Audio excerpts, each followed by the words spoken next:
अल्हम्दुलिल्लाह अल्हम्दुलिल्लाह नहमदुहु व नुसल्ली व नुसल्लिमु अला रसूलिहिल करीम। अम्मा बाद फ़अऊज़ु बिल्लाहि मिनश शैतानिर रजीम। बिस्मिल्लाहिर रहमानिर रहीम। वलनब्लुवन्नकुम बिशैइम मिनल खौफ़ि वल जू'i व नक़्सिम मिनल अमवालि वल अनफुसि वस्समरात। आमन्तु बिल्लाहि सदक़ल्लाहुल अज़ीम व बल्लग़ना रसूलुहुन नबियुल अमीनुल करीम व नहनु अला ज़ालिका लमिनश शाहिदीन व शाकिरीन वल्हम्दुलिल्लाहि रब्बिल आलमीन। हज़रात,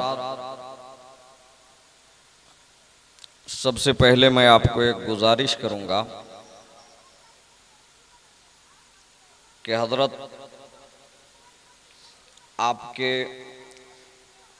इस दिलसोज ऐलान का असर है कि जितने रोज आते हैं उतने आ गए हैं, लेकिन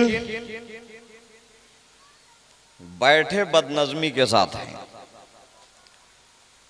ऐसा लग रहा है कि आज के इस महफिल के अगर मैप को आप देखेंगे, नक्शे को देखेंगे, तो ऐसा लगेगा कि हिंदुस्तान और पाकिस्तान का नक्शा बना हुआ है।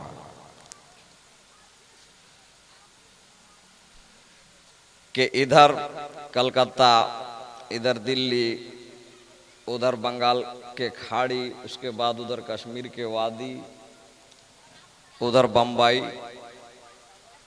तो मेरे भाइयों, मैं आपसे गुजारिश करूंगा कि आप हिंदुस्तानी हैं, इसको भी लिहाज रखें और आप इस बात को न भूलें कि आप मदीने वाले सरकार के गुलाम हैं। तो मदीने का नक्शा बन जाइए। थोड़ा इधर बैठ जाइए, ये जो बीच में जो खला है, कुर्सी लेके आइए। जो बड़े बुजुर्ग लोग हैं कुर्सी लेकर के बैठिए, लेकिन महफिल में बैठिए और कुछ सुनिए, सीखिए।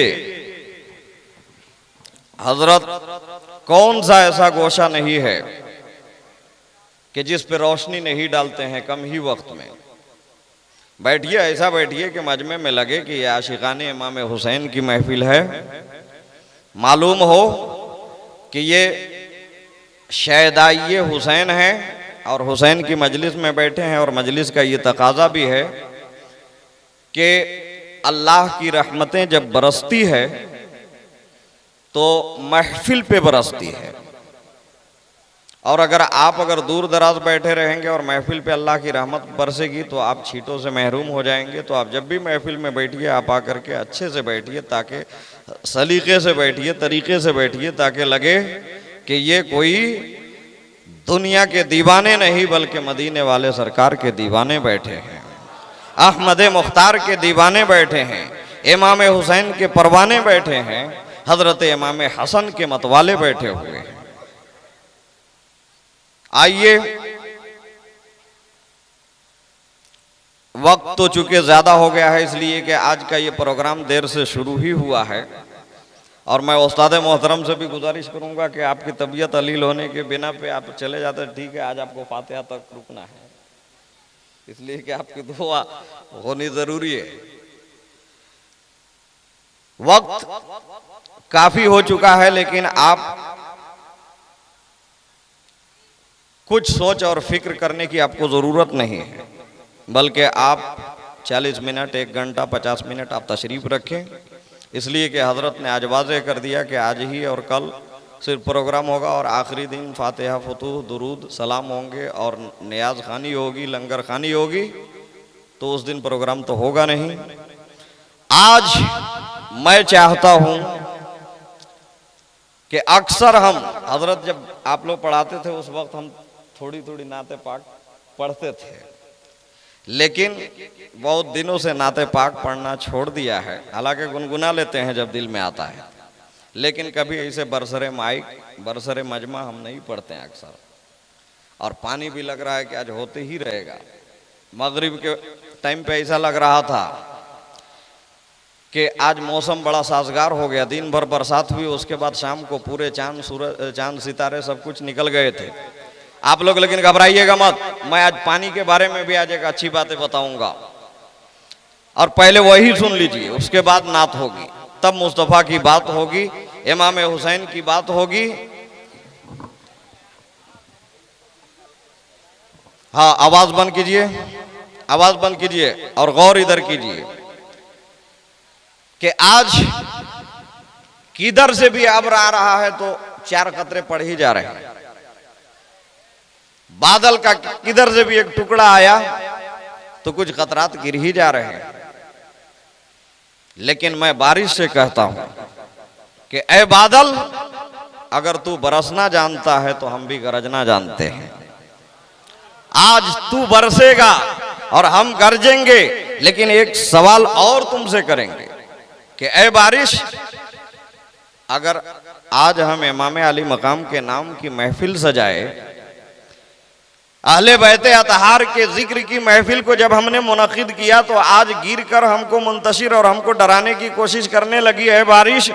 अगर तुमको बरसना ही था तो करबला के मैदान में क्यों नहीं बरस गई थी? कहिए सुभान अल्लाह। या इमाम अली मकाम की बारगाह में तू क्यों नहीं बरस गई थी? इसलिए कि वहां पे प्यास की शिद्दत थी, प्यास से लोग तड़प रहे थे, बिलक रहे थे, छोटे छोटे बच्चे प्यास से दो चार हो रहे थे। ऐ पानी, अगर तू वहां गिर जाता तो अली असगर के हल्क तर हो जाते, हजरत अब्बास अलमबरदार के बाजू कटने से रह जाते। ऐ बारिश, तू करबला में क्यों नहीं गिर गई थी? तो बारिश के तरफ से यही जवाब मिलेगा कि ऐ इमाम हुसैन की महफिल सजाने वालों, ऐ उनके नाना जान के कलमा पढ़ने वालों, ऐ इमाम अली मकाम के इश्क में आंसू बहाने वालों, ऐ इमाम अहले बैत अतहार के उन मुकद्दस नफूसे कुदसिया के नाम से अपने किस्मत को चमकाने वालों, सुनो सुनो, सुन्नते इलाहिया यही है, अल्लाह का तरीका यही है, अल्लाह की सुन्नत यही है, उसका इम्तिहान लेने का तरीका और तकाजा यही है कि अल्लाह जब अगर किसी से इम्तिहान लेता है तो कभी बरसा कर इम्तिहान लेता है और कभी तड़पा कर इम्तिहान लेता है। वो करबला था जहां अल्लाह ने उनको तड़पा कर इम्तिहान लिया था, और ये इमाम अली मकाम के नाम की महफिल सजाने वालों का मजमा है, इसलिए यहाँ बरसा कर इम्तिहान ले रहा है। अल्लाह का करम है कि करबला में इमाम अली मकाम ने साबित कदमी का सबूत दे दिया, और अगर आज आप मुंतशिर नहीं होते हैं तो आप भी उनकी गुलामी का सबूत दे रहे हैं। मेरे भाइयों, आइए नाते पाक के एक शेर और उसी में दो शेर मनकबत के समात फरमा ले, पढ़ के देखता हूं, अगर अच्छा लगे तो ठीक है, नहीं तो बाद में तकरीर तो करना ही है। दरूद पाक पढ़िए, अल्लाहुम्मा सल्ली अला सय्यदना व शफीना व नबीना व हबीबना व तबीबना व मौलाना मुहम्मद व बारिक वसल्लिम सल्लु अलैहि सलातु व सलामन अलैहि या रसूल अल्लाह सल्लल्लाहु तआला अलैहि वसल्लम। मतला समात फरमाए। एक न एक दिन ये मद्दाह खैरुल बशर, एक न एक दिन ये मादाह खैरुल बशर, नाम अपना जमाने में कर जाएगा। आज जब से आप बैठे हैं उस वक्त से उधर मंजूर भाई भी आज खामोशी बैठे और सभी लोग खामोश बैठे, थोड़ा कुछ हरकत कीजिए। एक न एक दिन ये मद्दाह है खैरुल बशर, नाम अपना जमाने में कर जाएगा। गुस्ल देंगे उसे आसमां पर मलक, गुस्ल देंगे उसे आसमां पर मलक, जो नबी की मोहब्बत में मर जाएगा। गुस्ल देंगे उसे आसमां पर मलक, जो नबी की मोहब्बत में मर जाएगा। और ये भी शेर देखें कि कितना बरतर वाला है पाए नबी।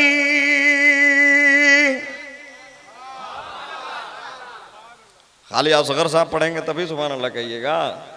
अरे भाई उनके पास आवाज है तो हमारे पास दर्द दिल है, हम दर्द दिल तो दिखाएंगे कि कितना बरतर वाला है पाए नबी, चूमते हैं अदब से जो रूहुल अमीन। कितना बरतर वाला है पाए नबी, चूमते हैं अदब से जो रूहुल अमी। उनके नालैन को चूमे अर्शे बरी, उनके नालैन को चूमे अर्शे बरी। उनका तलवा कोई क्या समझ पाएगा।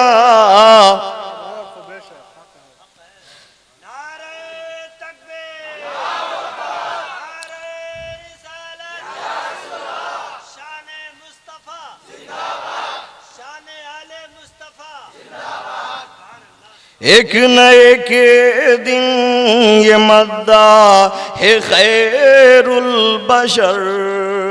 और मनकबत के इस शेर को समात फरमाइए, आपका दिल जिंदा हो जाएगा। कि दस्ते कुदरत से जिनकी जुदा रूह हुई, सैयदा फातिमा की है अजमत बड़ी। दस्ते कुदरत से जिनकी जुदा रूह हुई, सैयदा फातिमा की है अजमत बड़ी। जिनको देखा नहीं है फरिश्तों ने भी, जिनको देखा नहीं है फरिश्तों ने भी, उनका पर्दा कोई क्या समझ पाएगा। एक न एक दिन, जल्दी जल्दी आइए, टाइम बहुत कम है, जल्दी जल्दी। एक न एक दिन ये मादा है खैरुल बशर, नाम अपना जमाने में कर जाएगा। आसमां पर उसे गुस्ल देंगे मलक, जो नबी की मोहब्बत में मर जाएगा। अब इस शेर की तस्रीह आज इसी नात ही पे चलिए कुछ बता उता करके ख़त्म कर दिया जाए। ख़त्म कर दिया जाए कि कुछ सुनने के मूड में है। अगर 12:30 बजेगा तो कोई दिक्कत तो नहीं है ना। आपके इस जज्बे और हौसले को सलाम। ये शेर भी आप समात फरमा लें कि एक नवाज़े की तिश्ना लबी है अजब, यानी शम्बीर की बंदगी है अजब। एक नवाज़े की तिश्ना लबी है अजब, यानी शम्बीर की बंदगी है अजब। जो झुके तो कयामत तलक ना उठे, जो झुके तो कयामत तलक ना उठे, उनका सजदा कोई क्या समझ पाएगा, उनका सजदा कोई क्या समझ पाएगा। आइए दरूद पाक पढ़िए। अल्लाहुम्मा सल्ली अला सय्यदना व शफीना व नबीना व हबीबना व तबीबना व मौलाना मुहम्मद व बारिक वसल्लिम सल्लु अलैहि सलातु व सलामन अलैहि या रसूलल्लाह सल्लल्लाहु तआला अलैहि वसल्लम। मैंने कुरान मुक़द्दस से जिस आयत करीमा को अपनी गुफ्तगू का उन्वान बनाते हुए तिलावत का शरफ हासिल किया, अल्लाह रब्बुल इज़्ज़त इरशाद फरमा रहा है, वलनबलुवन्नकुम बिशैइन मिनल खौफि वल जूइ व नक़्सिम मिनल अमवाल वल अनफुसि वस्समरात, के और जरूर हम तुम्हें आजमाएंगे डर से, मिनल खौफ यानी डर से, और भूख से, भूखा रह गए, उसके बाद मालों की कमी से, तुम्हारी जानें लेकर, और तुम्हें फल वगैरह की कमी करके। इस आयत करीमा में अल्लाह रब्बुल इज़्ज़त ने फरमाया कि ऐ ईमान वालो, 5 चीजों से तुम आजमाए जाओगे, लेकिन आजमाइश का हर एक का तरीका अलग अलग होता है। इसलिए कि कोई आजमाया जाता है अगर किसी आजमाइश से, तो एक आजमाइश हो गई, जैसे अभी लॉकडाउन लग गया, मालों की कमी हो गई, कमाई तिजारत जो कुछ भी था थोड़ा बैठ गया, तो अब फिर ये खुल जाएगा तो 10-15 साल हम लोग आजाद रहेंगे, खूब कमाएंगे, खाएंगे, पिएंगे। अगर कभी हमारे यहाँ मौत हो जाती है तो फिर उसके बाद 30-40 साल तक फिर मौत नहीं होती। फिर हमारे दादा अगर इंतकाल हुए थे तो फितरतन अगर मौत हो रही है तो फिर अब्बा का इंतकाल होगा, यानी 40-50 साल का गैप हो जाएगा, 40-50 साल आराम है। कभी अगर कहत साली आ जाती है, हमारे अगर खेतियां हरी भरी नहीं हो पाती तो 1-8 साल का ऐसा मौसम आता है, फिर दूसरे साल बरसात हो जाती है और खूब खेतियां हरी भरी होती है, खूब पैदा होता है।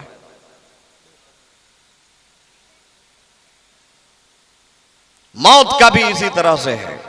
अल्लाह ने फरमाया मालों की कमी से, जानों की कमी से, और वनक़सिम मिनल अमवालि वल अनफुसि वस्समरात, और फलों की कमी से तुम्हारी आजमाइश होगी। 5 चीजों से आजमाइश का अल्लाह ने वादा लिया है हमसे, लेकिन हमारा इम्तिहान होता है, हमारी आजमाइश होती है, तो पूरे उम्र में ये 5 चीजों से हम आजमाए जाते हैं। बीच में गैप मिल जाता है, बीच में रिलैक्स होने का मौका मिलता है, लेकिन वारे हुसैन, आपके इस्तिकामत को सलाम कि करबला का ओ मुसाफिर जब करबला के मैदान में गया तो ये 5 चीजें बैक वक्त एक ही वक्त में इमाम हुसैन पे मुसल्लत किया गया था।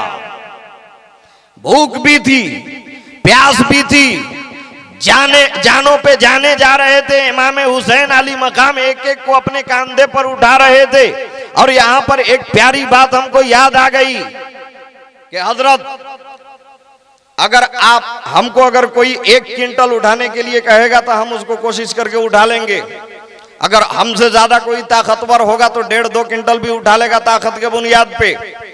वजन उठाना ये ज्यादा वजन नहीं लगता, लेकिन एक बाप के सामने अगर उसका बेटा मर जाए तो उसका जनाजा बड़ा भारी पड़ता है, कहिए सुभान अल्लाह। लेकिन इमाम अली मकाम की वो इस्तिकामत और ताकत का वो लोहा कि लाशों पे लाशें उठा रहे हैं, लेकिन पाए से बात में जर्रा बराबर भी लग़्ज़िश नहीं आ रही है। ताकत का पहाड़ बन करके और इस्तिकामत का लोहा बन करके लाशों पे लाशें उठा रहे हैं। अब्बास अलंबरदार के बाजू कलम हो रहे हैं। इमाम अली मकाम ने उफ तक नहीं कहा, सब्र इस्तिक़लाल का एक हिमालय बन करके खड़ा हो गया। हजरत अली अकबर की जवानी लूट रही है, हजरत इमाम हुसैन ताकत का पहाड़ बन करके जमे रहे।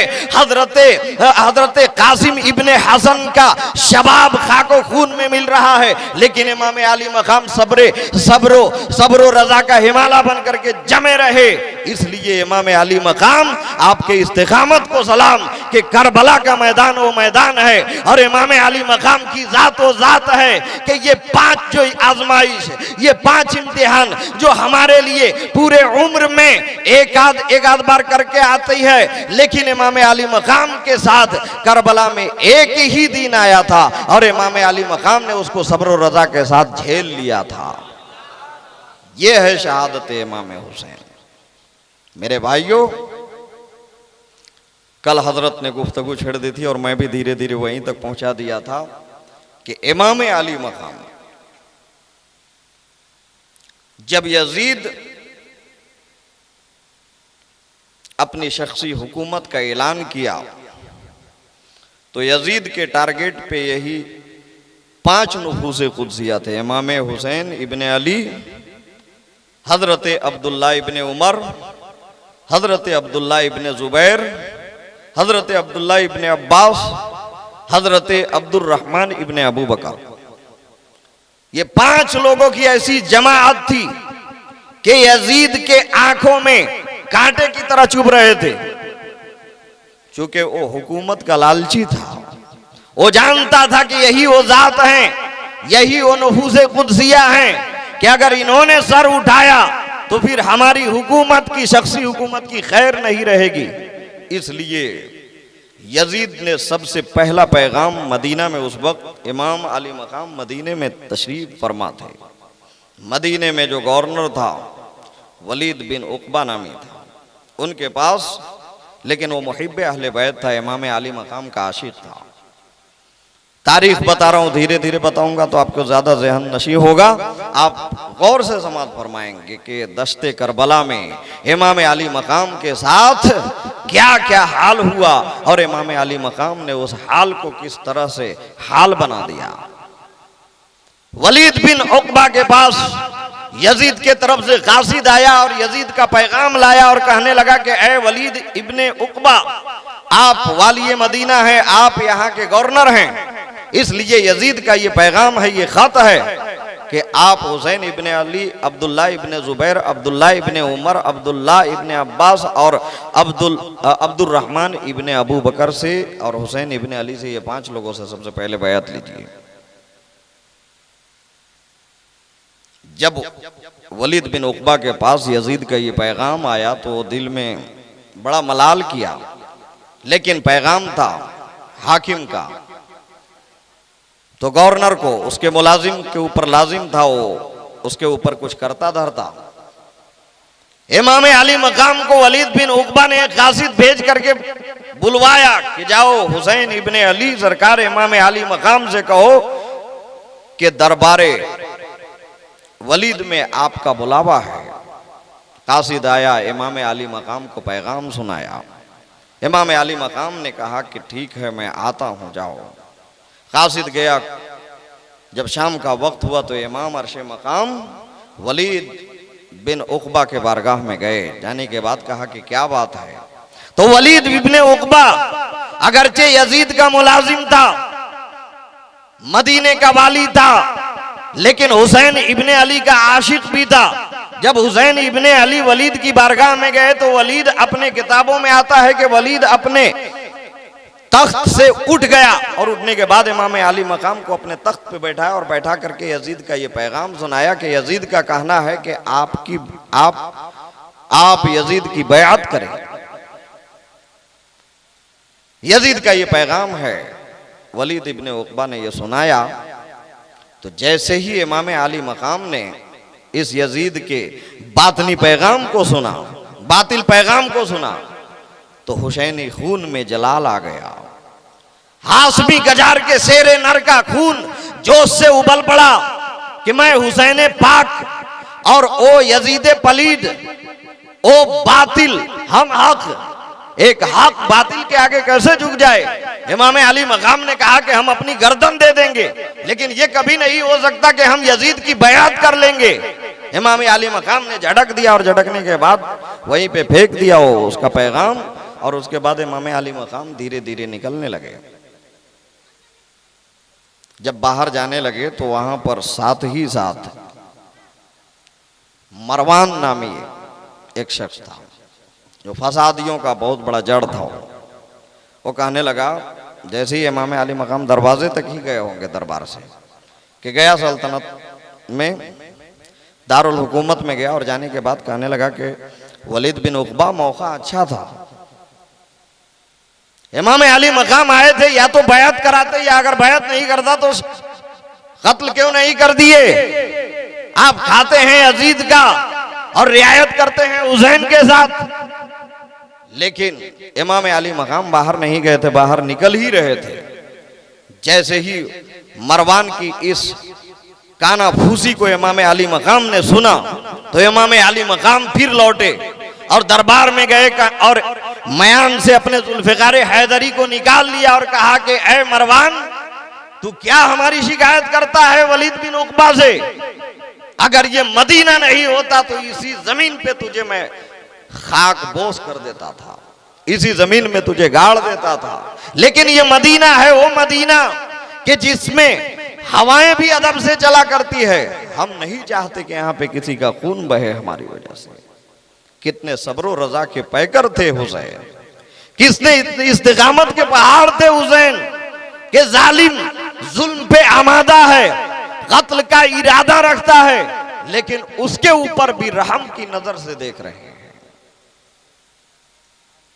इमाम अली मकाम अपने घर गए, देखा कि बार बार ये पैगाम आ रहा है कि या तो आप यजीद की बैत लीजिए, या तो आप यजीद की बैत लीजिए, या तो फिर शहादत के लिए तैयार हो जाइए, आपका दूसरा तीसरा कोई रास्ता नहीं है। तो इमाम अली मकाम ने जब माहौल को देखा, अगर इमाम अली मकाम उस मकाम पे चाहते थे तो यजीद के इस बचकाना हरकतों की धज्जियां उड़ा देते थे, इसलिए कि इमाम अली मकाम उस वक्त मदीना में थे और मदीना में इमाम अली मकाम के साथ आशिकों का एक हुजूम था, और मकामी लेवल पे जंग करना कोई ज्यादा मुश्किल नहीं होता है। लेकिन इमाम अली मकाम इसी बात को मद्देनजर रखते हुए कि सरकार ने फरमाया है कि इस शहर मदीना का तुम आबरू रखना, सरकार ने फरमाया है कि मदीने के एहतराम को बजा लाना, इसलिए यहाँ पे किसी के खून को बहाना रवा नहीं होगा। इमाम अली मकाम ने हमेशा इसी बात को मलहूज़े नजर रखते हुए सब्र का दामन थामा। जब कोई रास्ता नहीं बचा, बार बार फोर्स होने लगा कि या तो बैत कीजिए या जंग कीजिए, तो इमाम अली मकाम ने अपने घर वालों के पास गए। जाने के बाद अपनी बहन ज़ैनब से कहा कि ज़ैनब, वक्त बड़ा खराब हो गया है, माहौल साजगार नहीं है, ये यजीदी भेड़िए हम अहले बैत के खून के प्यासे बन चुके हैं। एक वक्त था बहन कि हमारे नाना को मक्का में रहना दुश्वार किया गया था, मक्के के उनके सुबह शाम को अजीरन बनाया गया था, मक्के में उनकी राह में कांटे बिछाया जाने लगा था, उनके कत्ल की साजिशें होने लगी थी। तो हमारे नाना ने मक्का छोड़कर मदीना आया था, लेकिन आज उनके नवासे के लिए भी हिजरत का वक्त आ गया है, इसलिए कि उन्हीं नाना के कलमा पढ़ने वाले हमारे खून के प्यासे बन गए हैं, हमारी बयात चाहते हैं और ये चाहते हैं कि एक पाक नापाक को मान ले, एक हक बातिल को मान ले, एक हक को सदाकत का अलमबरदार और सरापा गंदगी और निजासत को तस्लीम कर ले। इसलिए बहन ज़ैनब, रखते सफर बांध लो, सफर की तैयारी करो, इसलिए कि अब हम मदीना छोड़ देंगे और यहां से मक्का चले जाएंगे। लेकिन जब इमाम अली मकाम ने हुक्म दिया तो रखते सफर बांधा गया। बीबी ज़ैनब रखते सफर बनवाई, साजो सामान जो कुछ भी थे तैयार किए गए, बाल बच्चे को तैयार किया गया और उसके बाद मदीना से मक्का जाने की तैयारी हुई। कल हजरत ने भी बताया था, आज मैं भी थोड़ी सी झलकी बताऊंगा कि इमाम अली मकाम जब रखते सफर को बांध लिए, सफर की तैयारी हो गई, तो रात का वक्त था। इमाम अली मकाम सीधे सरकार की बारगाह में इमदाद के लिए चले गए, मदद की भीख मांगने के लिए नबी की बारगाह में तुरबते अनवर पे तशरीफ ले गए। अब मैं यहीं से एक मसला भी बता देना चाहता हूं और एक शुबा का इजाला भी करना चाहता हूं। कि आज जो लोग कहते हैं कि नबी से इमदाद मांगना, नबी से मदद मांगना, नबी से मदद चाहना, ये जायज नहीं है। ऐ बेवकूफों, कान खोलकर सुन लो, अगर नबी से इमदाद की भीख मांगना, नबी की बारगाह में मदद का गुहार लगाना, नबी की बारगाह अजमत में, बारगाह सखावत में हाथ फैलाना अगर दुरुस्त और नाजायज, अगर दुरुस्त और जायज नहीं होता तो इमाम अली मकाम उस वक्त रस्ते सफर मानने के बाद निकल जाते, मदीना नहीं, कब्र अनवर पे नहीं जाते। लेकिन इमाम अली मकाम ने कयामत तक के लिए इंसानियत को ये पैगाम दे दिया है कि कब्र अनवर पे जाना, नबी से इमदाद की भीख मांगना ये नाजायज नहीं है, बल्कि तुम्हारा इमाम अली मकाम ये फतवा देता है, अमली फतवा देता है कि जायज है और दुरुस्त है और कार सवाब भी है। इमाम अली मकाम जब सरकार की बारगाह में गए तो जाने के बाद पहले पायती के तरफ, पैर के तरफ खड़े हो गए और खड़े होने के बाद बड़े आहो फगा के साथ सरकार की बारगाह में इल्तिजाएं और दुआएं की। इस कदर दुआएं की कि सरकार इतना गिरिया वजारी किया, सरकार की बारगाह में इतने इल्तिजाएं की कि और अगर कुछ देर सरकार इमाम अली मकाम अगर सरकार के तुरबते अतहर पे अगर रो जाते तो शायद ऐसा भी होता कि कब्र अनवर से मुस्तफा का वजूद बाहर आ जाता। इतना सरकार रोए, सरकार इस कदर रोए, इतना गिड़गिड़ाए कि जो गुंबदे खदरा के इर्द गिर्द जो कबूतर जो फिरते थे वो कबूतरों ने गुटरगू कह के और आंसू बहाए हैं। इमाम अली मकाम ने इस कदर रोया। इमाम अली मकाम ने उस रात, चूंकि सुबह को सफर करना था, इमाम अली मकाम रोते रहे और रोते भी क्यों नहीं, इसलिए कि मदीना की बहार वो बहार है कि जिसके लिए हर मुसलमान ये दुआ करता है कि इलाही दिखा दे वो मदीना कैसी बस्ती है, इलाही दिखा दे वो मदीना कैसी बस्ती है जहां पर रात दिन मौला तेरी रहमत बरसती है।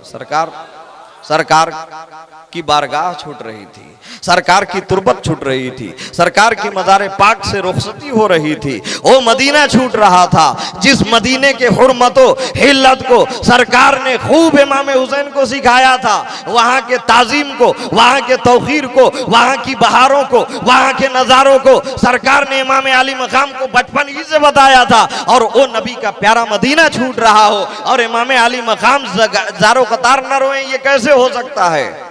अरे इमाम अली मकाम तो नबी के नजर करदा थे, नबी के परवरदा थे।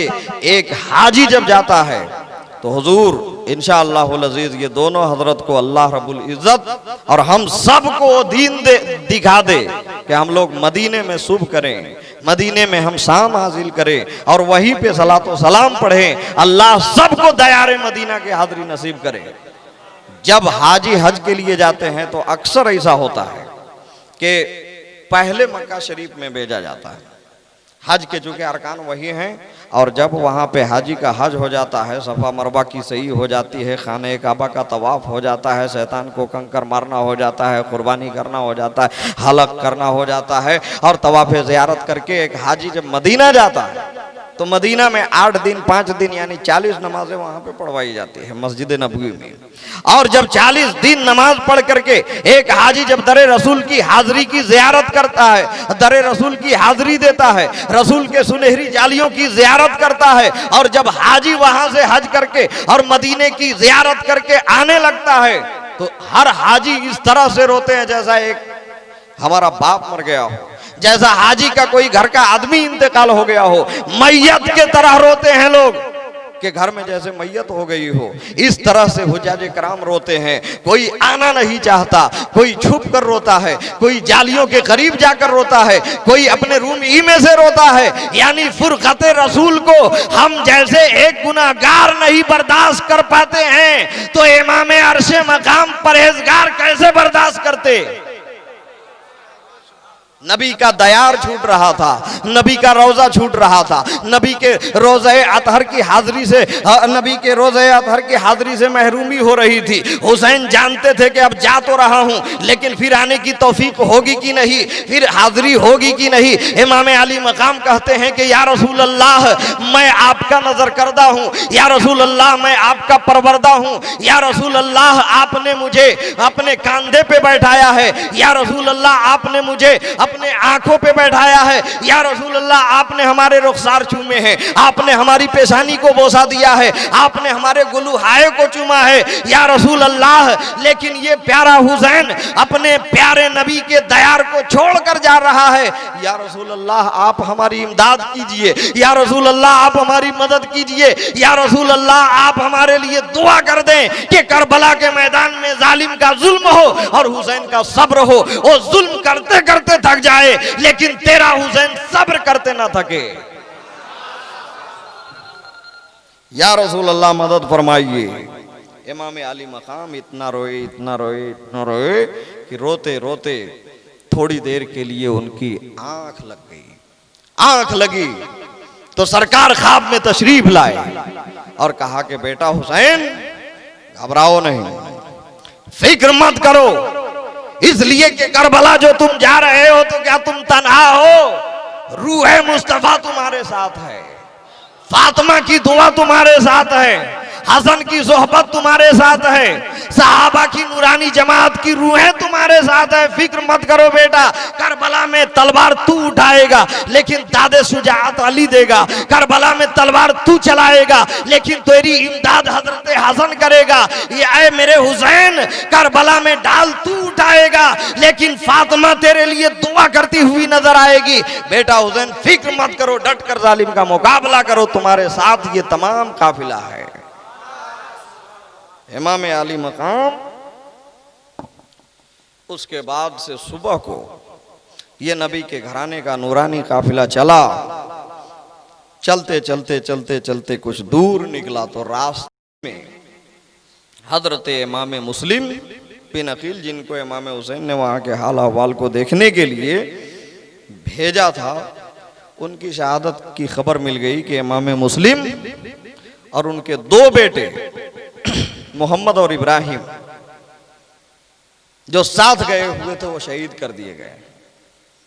जैसे ही इमाम अली मकाम को ये खबर मिली एक आदमी के जरिए जो कुफाई से आ रहा था, उनके जरिए से जब इमाम अली मकाम को खबर हासिल हुई कि इमाम मुस्लिम मारे गए, शहीद कर दिए गए हैं, उनके दोनों बच्चे भी शहीद कर दिए गए हैं, तो इमाम अली मकाम ने गमों से निढाल होकर के, चूंकि दुख हुआ, दिल पे तकलीफ गुजरी, इमाम अली मकाम ने काफिले को रुकने का हुक्म दे दिया कि आज यहीं रुक जाओ। काफिला, नूरानी काफिला, नबी के घराने का नूरानी काफिला रुका। इमाम अली मकाम ने कहा कि अगर चाहो तो यहां से वापस भी हो जाओ, जिसको वापस होना है वापस हो जाओ, या वापस हो जाते हैं। तो बिरादराने मुस्लिम ने सरकार इमाम अली मकाम की बारगाह में इल्तिजा की कि सरकार, इमाम अली मकाम हमारे भाई को जो नुमाइंदा बन करके कूफा गया था, उनके बुलाने पे गया था, 150 से ज्यादा खतूत मिलने के बाद आपने वहां के हाल अहवाल को जानने के लिए भेजा था। उन जालिमों ने मेरे भाई को कत्ल किया है, हम उनके कत्ल का किसास लेंगे, इसलिए अब हम वापस नहीं जाएंगे, हम बदला लेने के लिए करबला जाएंगे। इमाम अली मकाम ने कहा कि ठीक है, काफिले को कूच कराया, चलो चलते हैं करबला। ओ नबी के घराने का, नबी के दर का, नबी के घर का नूरानी काफिला, साथ में मददगार भी हैं, हिमायती भी हैं, आवान भी है, अंसार भी हैं, चचेरे भाई भी हैं, बहन भी हैं, भतीजियां भी हैं, बेटियां भी हैं। नबी के घराने का वो मुकद्दस काफिला चला। लेकिन इमाम अली मकाम ने उस रात अपने लाइट को बंद कर दिया। इमाम अली मकाम कहते हैं कि अब ठीक है कि हमारे मुस्लिम मारे गए, वो शहीद कर दिए गए, उनके बच्चे शहीद कर दिए गए, लेकिन तुम लोग काफिले में से जितने भी हो, अगर तुम लोग वापस जाना चाहते हो तो अगर तुमको हमारे सामने जाने में, चूंकि हमारे मददगार बन के यहाँ तक आए थे, हमारी नजरों के सामने अगर तुमको यहाँ से वापस जाने में हया महसूस होती है तो हम अपनी लाइट को ऑफ कर देते हैं, अपनी बत्ती को गूल कर देते हैं, अपने बत्ती को हम बंद कर देते हैं। तुम अंधेरे में वापस चले जाओ, किसी से कोई मुआखजा, किसी से कोई शिकायत नहीं होगी। इमाम आली मकाम ने अपने लालटेन को या उस जमाने में जो भी लाइट होगी उसको बंद कर दिया, और उसके बाद से कुछ देर के बाद जब लाइट को जलाया तो जितने भी आशिकाने हुसैन थे वो सब के सब काफिले में मौजूद थे। जितने भी हमदर्दे हुसैन थे, हमदर्दे गमे हुसैन थे, वो सब के सब काफिले में मौजूद थे। और सबों ने बैक वक्त इमाम अर्श मकाम ने कहा कि हमने लाइट बंद कर दी थी, हमने आपको इजाजत दे दी थी, आप चाहते तो वापस चले जाते, अभी भी जिसको जाना है चले जाओ। तो सबने बैक जुबान यही जवाब दिया था कि या इमाम आली मकाम, हम आपके हिमायती हैं, हम आपके मददगार हैं, हम आपके नाना के कलमा पढ़ने वाले हैं। अगर एक जान तो क्या, अगर 1000 बार हमें जाने मिले और एक एक करके आपके कदमों में निछावर करने का मौका मिले तो हम 1000 बार अपनी कुर्बानी दे देंगे, लेकिन आपके साथ छोड़कर भागने वाले नहीं हैं। हम आपको अकेला छोड़ने वाले नहीं है। इमाम अली मकाम करबला चले गए, तसलसल के साथ, मुकम्मल तो नहीं, लेकिन एक बात आप समाअत और कर लें। जब करबला में गए तो हजरत अल्लामा यूसुफ साहब क़िबला ने आपको पहले ही बता दिया कि 7 ही मुहर्रम से इमाम अली मकाम के ऊपर पानी बंद कर दिया गया, और जालिमों ने बड़े चैलेंज के साथ पानी बंद किया था, ललकार के साथ किया था। ऐसे ही बंद कर देता, लेकिन उनके दिलों में बुग़्ज़े हुसैन था, अदावत हुसैन की आग उनके दिलों में जल रही थी। इस चैलेंज के साथ बंद किया था कि ऐ इमाम हुसैन इब्ने अली, ये नहरे फरात अपने आबो ताब के साथ मौजे मार रहा है। ऐ इमाम अली मकाम, इससे चरिंद भी पानी पिएंगे, इससे परिंद भी पानी पिएंगे, इससे हैवानात भी पानी पिएंगे, लेकिन याद रखना हम आपके खानदान वालों के लिए एक कतरा भी पानी इसमें से पीने नहीं देंगे। कितना जुल्म था, कितना सितम था, कितना कर्ब हुआ होगा, कितना दर्द हुआ होगा इमाम अली मकाम के दिलों पे कि जिनका नाना, एक प्यारा जुमला आ गया है कि जिनका नाना साहिबे कौसर हैं, गरीब उम्मतियों को, गुनहगार उम्मतियों को कयामत के दिन जब उम्मत प्यास से तड़पती होगी, नाना आबे कौसर पिलाएंगे उम्मतियों को। और उन्हीं के नवासे के साथ उनके कलमा पढ़ने वालों ने करबला के बहता हुआ पानी को बंद कर दिया, लेकिन इमाम अली मकाम ने सब्र किया और यही पैगाम दिया कि तुम्हारे ऊपर पानी भी बंद किया जाएगा, तुम्हें खाने से रोका जाएगा, तुम्हारे बाल बच्चों को मारा भी जाएगा, तुम्हारे रास्ते भी रोके जाएंगे, तुम्हें सताया भी जाएगा, तुम्हें डराया भी जाएगा, तुम्हें खौफ भी दिलाया जाएगा, तुम्हें खदशे से दो चार भी किया जाएगा, लेकिन ऐ हमारे नाना के कलमा पढ़ने वालों, इमाम हुसैन की सुन्नत समझकर इसे झेल जाना, यही है इमाम हुसैन की गुलामी। सरकार इमाम अली मकाम जब करबला पहुंचे तो करबला पहुंचने के बाद उनके ऊपर पानी को बंद कर दिया गया कि इससे सभी लोग पानी पिएंगे, चरिंद परिंद दरिंद जितने भी ऐसा पानी पिएंगे, लेकिन इमाम अली मकाम, हम आपके खानदान वालों के लिए कोई पानी नहीं देंगे, इसमें से एक कतरा भी नहीं देंगे। लेकिन इमाम अली मकाम ने सब्र किया। लेकिन एक सवाल पैदा होता है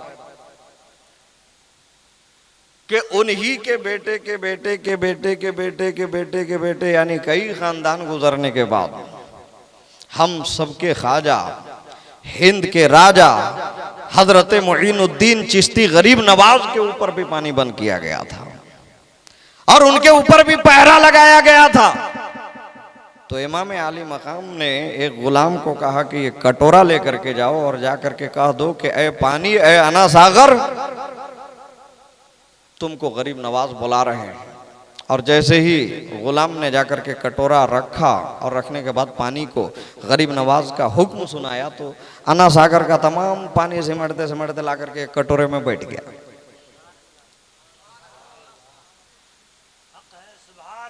आपके पुश्त के कई पुश्तें गुजरने के बाद या इमाम अली मकाम जब गरीब नवाज के ऊपर पानी बंद किया गया तो उन्होंने करामत दिखला दी और पानी को अना सागर में बुला दिया और अपनी ताकत का इस्तेमाल कर दिया। आप करबला में क्यों नहीं करामत दिखाए? इसलिए कि आप तो इनसे बहुत बड़े थे। इसलिए कि कई पुश्तों के बाद आप ही के खानदान के एक चश्मो चिराग हैं, लेकिन आप तो वो थे कि सरकार के गोद के परवरदा थे। आप अगर कहते तो अना सागर की तरह नहरे फरात भी सिमट करके आपके कासे में और आपके खेमे में आ जाता। लेकिन या इमाम आली मकाम आपने करामत क्यों नहीं दिखाई? तो इमाम आली मकाम की रूह के तरफ से जवाब मिलेगा कि बच्चा कुछ समझा करो, इसलिए कि हम जो करबला आए हुए हैं तो हम दीन को बचाने के लिए आए हैं, और हमारा जो गरीब नवाज हिंदुस्तान गया है तो वो इस्लाम को फैलाने के लिए गया है। तो फैलाने का मिजाज और होता है, बचाने का मिजाज और होता है। इसलिए कि गरीब नवाज जो आए तो इस्लाम को फैलाने के लिए आए, और यहाँ पर यजीद और यजीदी टीम के जैसी टीम नहीं थी। कलमा पढ़ने वाले लोग थे करबला में, नमाज पढ़ने वाले थे। उधर भी क़याम था, उधर भी क़ुऊद था, उधर भी सजदा था, उधर भी कुरान था, उधर भी लोग कलमे के दावेदार थे। तो इमाम आली मकाम उनके बीच गए थे। उनके बीच अगर करामत दिखलाते तो ये मौजू नहीं होता। लेकिन जब गरीब नवाज अजमेर आए, उनके ऊपर पानी बंद किया गया, तो चूंकि गरीब नवाज इस्लाम को फैलाने आए थे तो फैलाने का मिजाज ये होता है कि कुछ दिखाना पड़ेगा। चूंकि चमत्कार को नमस्कार है, शक्ति की भक्ति होती है। इमाम आली मकाम अगर ये करामत नहीं दिखलाते तो उनकी मजबूरी समझते, और लोग कलमा कैसे पढ़ते। यही वजह थी कि गरीब नवाज ने जब उनके ऊपर पानी बंद किया गया तो गरीब नवाज ने करामत दिखलाई।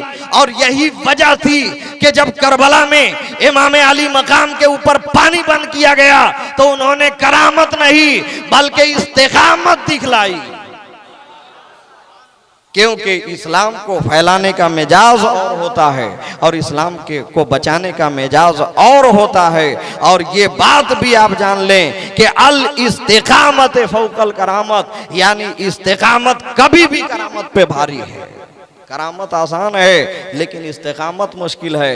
जिस तरह से गरीब नवाज इमाम अली मकाम उनसे भारी हैं, इमाम अली मकाम भारी हैं और उनके बाद गरीब नवाज हैं, उसी तरह से गरीब नवाज की करामत और इमाम हुसैन की इस्तिकामत भारी है इनकी करामत से। क्योंकि इस्लाम को बचाने का मिजाज और होता है, इस्लाम को फैलाने का मिजाज और होता है। इंशाअल्लाहुल अज़ीज़ कल इसके बाद वाली गुफ्तगू होगी और इसी पे फिर इख्तिताम भी होगा पूरे तसलसल के साथ। पूरे एक तरफ से रिवायत को बयान तो नहीं हो रहा है लेकिन कुछ कुछ नुक्ते उठा करके आपको सुनाया जा रहा है। आप अमल करते रहें और सही मानों में इमाम अली मकाम के सच्चे गुलाम बन जाएं। इसीलिए तो जोश मलिहाबादी ने कहा है कि ऐ बारे इल्लाह नौहा सुनाता फिरता, ऐ बारे इल्लाह नौहा सुनाता फिरता, तारोज़े हश्र अश्क बहाता फिरता। और करबला में अगर इमदाद न करते हुसैन तो ये इस्लाम तेरा ठोकरे खाता फिरता, ये इस्लाम तेरा ठोकरे खाता फिरता। इस्लाम को पनाह दिया है इमाम अली मकाम ने। इसीलिए तो ख्वाजा गरीब नवाज ने फरमाया कि शाह हस्त हुसैन बादशाह हस्त हुसैन, दीन हस्त हुसैन दी पनाह हस्त हुसैन, तर दाद न दाद दस्त दर दस्ते यजीद, हक्का के बिनाए ला इलाहा हस्त हुसैन। यानी हुसैन शाह भी हैं, हुसैन बादशाह भी हैं और सिर्फ शाही और बादशाह नहीं बल्कि हुसैन दीन भी हैं और सिर्फ दीन ही नहीं बल्कि हुसैन दीन को पनाह देने वाले हैं। हुसैन का दर ओ दर है, हुसैन की जात ओ जात है कि उनके जात और उनके दर पे इस्लाम परवरिश पाता है। इस्लाम जब ठोकरे खा रहा था, इस्लाम जब हिचकोले खा रहा था, इस्लाम के ऊपर अगयार के यलगार हो रहे थे, इस्लाम के ऊपर जब मादी ताकतों का वार हो रहा था तो इस इस्लाम को सहारा देने वाला कोई दूसरा नहीं था बल्कि फातिमा का लाल था, हजरत अब्दुल्ला, हजरत अली के नूरे नजर था, मुस्तफ़ा जाने रहमत के लख्ते जिगर था, वो इमाम अली मकाम था जिन्होंने करबला के मैदान में अपने आप को कटा दिया और दीन मतीन की हिफाजत फरमा दिया। है हुसैन तेरी अजमत को सलाम सलाम, ऐ हुसैन तेरी शहादत को सलाम, ऐ हुसैन तेरी इस्तिकामत को सलाम, ऐ हुसैन तेरे जज्बे शुजाअत को सलाम, ऐ हुसैन तेरी जुर्रत को सलाम, ऐ हुसैन तेरे पाए इस्तक़लाल को सलाम, ऐ हुसैन जब तक दुनिया बाकी रहेगी तुम्हारा नाम जिंदा रहेगा, इसलिए कि तुम्हारा काम जिंदा है तो नाम भी बाकी रहेगा। वमा अलैना इल्लल बलाग व आखिरु दावाना अनिल हम्दुलिल्लाहि रब्बिल आलमीन। खड़े होकर सलातो सलाम।